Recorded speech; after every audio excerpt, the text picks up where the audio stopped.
What's going on, guys? Welcome back to Call of Duty World War II on BlackTideTV. Before we get started today, the gameplay. So I've been living in hardcore recently. I'm a very big fan of hardcore in this game, and it is easily the best method for completing your Winter Siege daily contracts. The 75 kills in Domination, the 55 kills in Team Deathmatch, those work in hardcore game modes. So you can get them done a lot faster in hardcore because of how fast you kill enemies and the feeds you can go on and what have you. So I've been playing hardcore, where I've been using the STG. The STG is one of the best weapons in hardcore, in my opinion. It is just incredibly powerful, very easy to use, and you can just destroy people. I forgot that I have a love-hate relationship with the STG in core game modes, but I've just been having a blast. I'm like, oh man, I'm just going to take this STG into this Team Deathmatch game for today's gameplay, and I'm going to tear shit up. Nah, it didn't really work out like that, so the gameplay is kind of here and there. But I wanted to give you guys a core Team Deathmatch experience gameplay to show you what we're talking about today. And that is the Christmas noobs. Those good, tasty little Christmas noobs. We love them. But maybe we shouldn't love them as much as you may have thought. I would argue that the Christmas noobs in Call of Duty World War II, and by extension, all of the Christmas noobs dating back as far as Christmas noobs were a thing, they might be a bigger threat than you know. Because they are so unpredictable, they're unknown variables in your gameplay at this stage in the game. They use strange loadouts. They go to strange locations. Like, you have no real idea of what they are doing, what their mind is all about, because they don't know the maps, they don't know the best weapons to use, and you do, and everyone else does at this point. If people have been playing this game from day one, the majority of people still playing the game are people that have been playing from day one every single day, like really hardcore fans, and you have grown to anticipate a hardcore fan's actions. When you're playing through multiplayer, you know, okay, they're going to go to this choke point, I can go here and I can cut them off, they're going to be using the PPSH, they're going to be using the bar, they're going to be using this sniper rifle in this location. If I go this route, I can sneak around behind them, I can kill them in here, I can kill them off this spawn on this side. That just happens in your brain while you are playing the game. You don't have to control that, and the more you play the game, the better you'll get at that. That's how the pros are just so good. They spend an ungodly amount of time in the game, and they just analyze where everyone's going, and their brain is just working overtime, figuring all this stuff out to keep in reserves for the next time that they play. And then when they're playing pros, they see that the other pros are also doing that, and they can anticipate actions, and they can cut off people before that they're ready, and they can win gunfights. Now, when you're playing against Christmas noobs, it's an entirely different thought process. The Christmas noobs do not know what they are doing, and by extension, you won't know what they are doing. And that's what makes it so difficult to fight off these Christmas noobs. So in today's video, I've kind of analyzed some things that the Christmas noobs have been doing, not just in this game, but in previous Call of Duty games as well. I've kind of come up with my little list of the things that you'll notice that they'll be doing, where they'll be going, what they'll be thinking.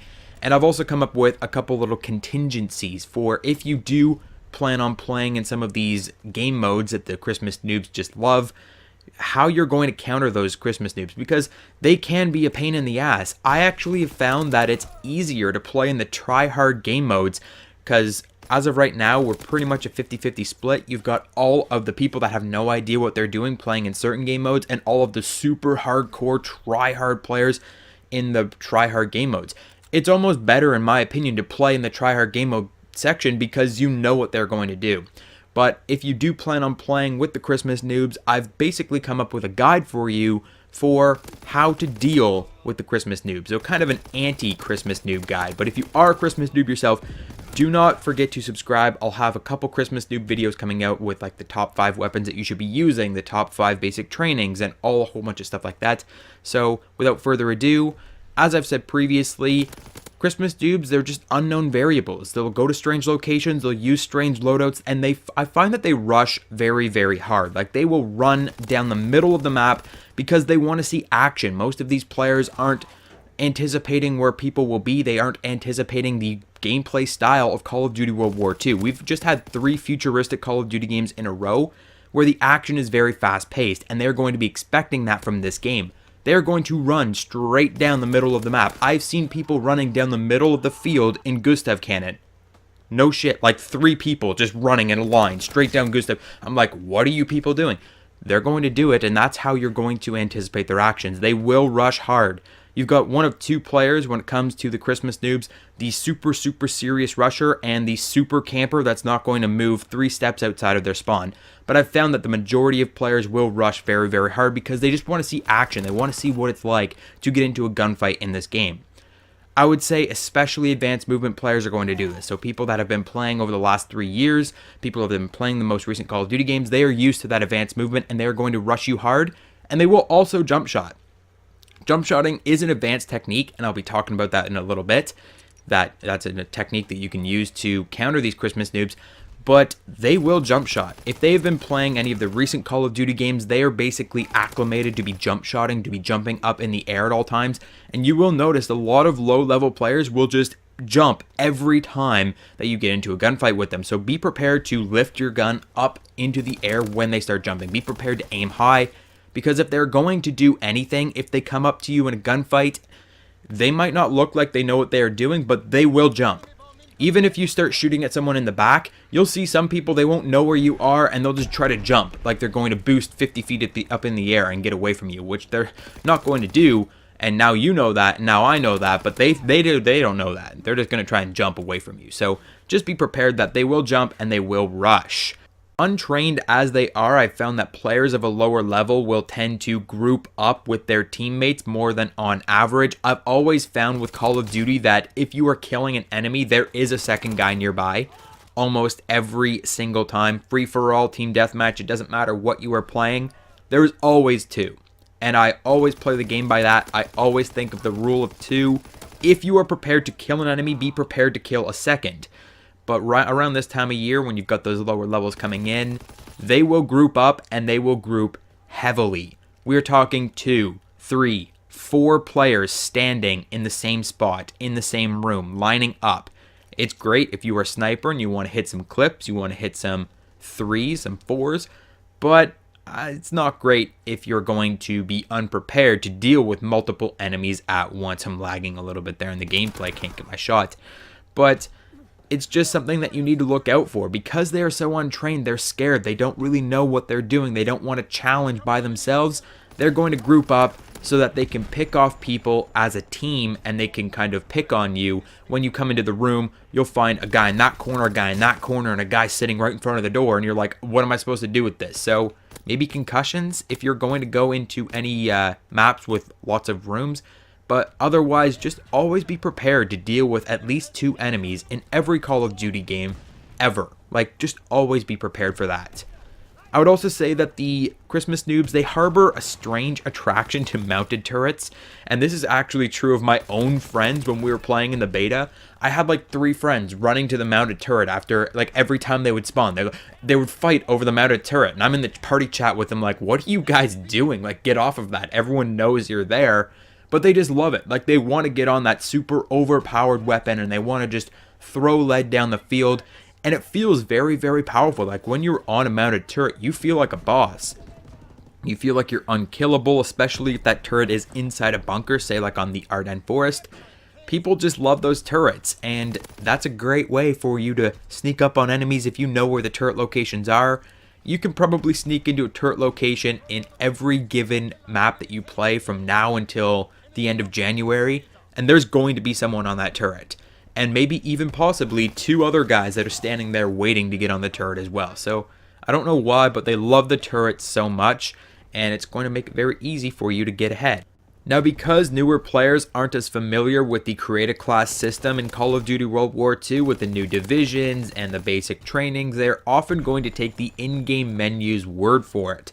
And if you maybe forgot, at the beginning of the game when you first selected your very first recurring division, they tell you to choose infantry, because infantry is the best overall division according to the game, which I am totally okay with. I find the infantry division to be lacking, but be prepared to engage a lot of newer players using that infantry division.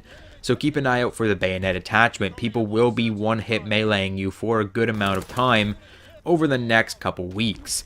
They're also going to be sticking to the more base class weapons like rifles and SMGs while they raise their KD, while they get accustomed to the game and the maps.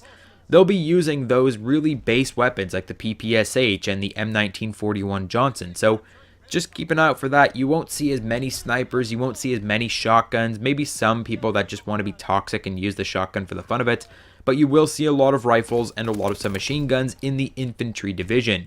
You're also going to see a lot of the early toxic basic training abilities. There are some basic training abilities in this game that are absolutely useless that no one ever wants to use, and they're just forgotten at the bottom of the list. However, there are a great deal of basic training abilities in this game that are incredibly powerful in one specific aspect, and those ones are fair game. Now, there are a couple on top of that that are just so good that they are game breaking. Like, there is no counter for some of these. They are just so powerful, and a lot of them are given to you at the very beginning of the game. Now, I will have my own list of the top 5 basic training abilities in the game, and I don't want to spoil it too badly, but I will give you 2 of the earliest examples, 2 abilities that I think you can equip both of these by rank 5. So they're both intel abilities. The first is espionage, which is still very powerful, which when you are shot, you will be painted all over the map. And there's a good deal of a chance that you're going to be shot and you're going to survive gunfights because you're playing against Christmas noobs. But then again, you're going to be plastered all over the minimap. And these newer players, they will rely very, very heavily on the minimap. Like, they will be staring at that UAV. And I've been caught doing this as well. When I'm new to a Call of Duty game, when I'm trying to learn the map, when I'm trying to learn my way around and I need to know where people are spawning, where people are coming from, I am staring at the minimap. I might as well be playing off the minimap and not the screen in front of me. So when you're painted on the minimap by espionage, you're going to be hunted down by a bunch of people. So just be aware of that. Be aware of the super minimap whoring, and maybe invest in the mountain division and try to get your rank up in that mountain division so that you no longer appear on the minimap, or maybe use flanker. And the other basic training ability that is very toxic that they are going to use right off the bat is instincts. Instincts will allow them to see equipment through walls, but more importantly, they will be able to tell when you are looking at them. Their whole screen will glow yellow, and they can turn on you and kill you. And yes, they are lower skilled players, so they might not be able to turn on you, but still, they will be using this. It is a game-breaking ability. It's one of the best basic trainings in the game, in my opinion. It's criminally underrated. That's one of those ones that that we kind of have a gentleman's agreement where if you see someone using instincts, you kind of like send them a message like, hey, you want to like not use instincts because it's kind of broken, it's kind of unrealistic, and you're kind of ruining the game for everybody. So these newer players, they don't know that, and they will use instincts, they will use espionage, and other very, very powerful basic training abilities that they are given from the beginning of the game. So here are some contingencies for you. Christmas noobs, they tend to stick to the classic Call of Duty modes. Team Deathmatch, Domination, those are the 2 main modes that you will find the most amount of newer players in. If they've played Call of Duty previously, they'll likely kind of gravitate to Domination. If they've never played a Call of Duty game before, they will be in Team Deathmatch. But that isn't specific. You will see a lot of players in either or. I've also noticed that there are a lot of new players playing War. And that's because the War mode is marketed very well for Call of Duty World War II. And it's a big mode. It's this big new thing. And it's a big part of the game this year. And so a lot of those newer players, some of those players, they might have got the game specifically to play the War game mode. And so they will be headed straight into that War game mode. And you will see a lot of these newer players in there. And they're not going to help you. I'll tell you that right now. When you're playing War, they are not going to help escort the tank. They are not going to help build the barriers because they're worried that they're going to die.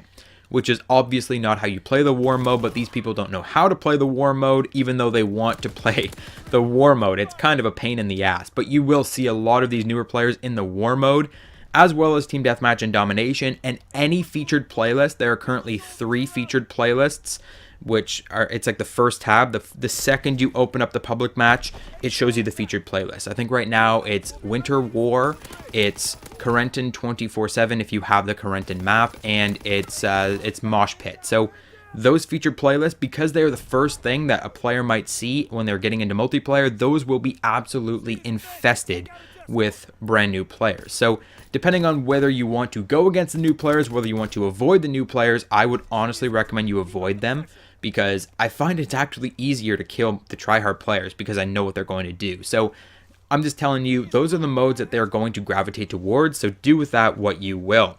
I would say that the newer players are also avoiding hardcore like the plague. So if you are a big fan of hardcore like I am, they're like maybe one guy that hasn't prestiged in every lobby, but every other lobby it's like 8th prestige people, like 6th prestige people, 8th prestige people, really high up players.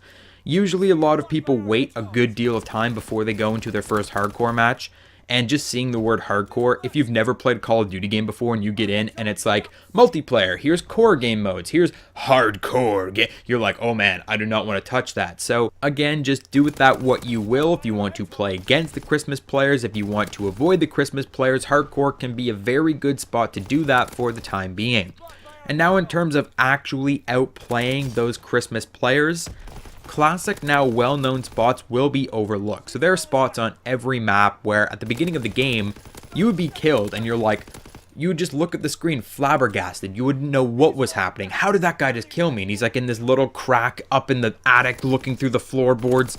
And you're like, I didn't even know that was a thing.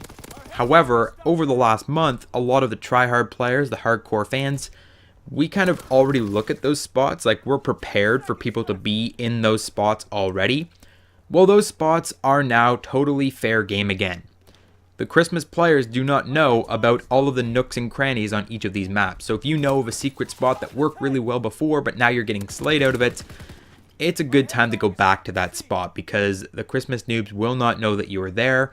And especially if it's a spot that's just overlooking a spawn or something, you can probably go into that spot and do very well for yourself. And lastly, in an actual gunfight, I hate to recommend this because I hate it so much myself, but newer players are very easily outplayed with advanced tactics. Advanced tactics, of course, being the drop shot and or the jump shot. Yeah, that's how you're going to win gunfights against these players. They are not prepared for you to suddenly hit the ground. I find the drop shot to be more effective than the jump shot because, again, these players are coming off of advanced movement games where they're expecting you to jump up into the sky. So they might already be aiming high, and when you drop down, they are not prepared to pull their weapon from going up high down all the way to the ground, and you will get the kill. So try drop shotting more than jump shotting, but if all else fails, you can jump shot as well. Advanced tactics are really the best way to kill an enemy. If you come around a corner and you're using a weapon like the STG, and you know that you're not going to win that gunfight if they're holding a PPSH, they're holding a bar, they're holding something that's going to beat you, advanced tactics might actually have you prevail at the end of the day. But that is all I have for you guys today. We went a little longer than I was expecting, but I hope you enjoyed the video. Let me know what your tactics are for engaging the Christmas noobs. Are you playing against them? Are you trying to avoid them? Let me know in the comment section. Subscribe if you're new to BlackTideTV, and I will catch you guys on the next video.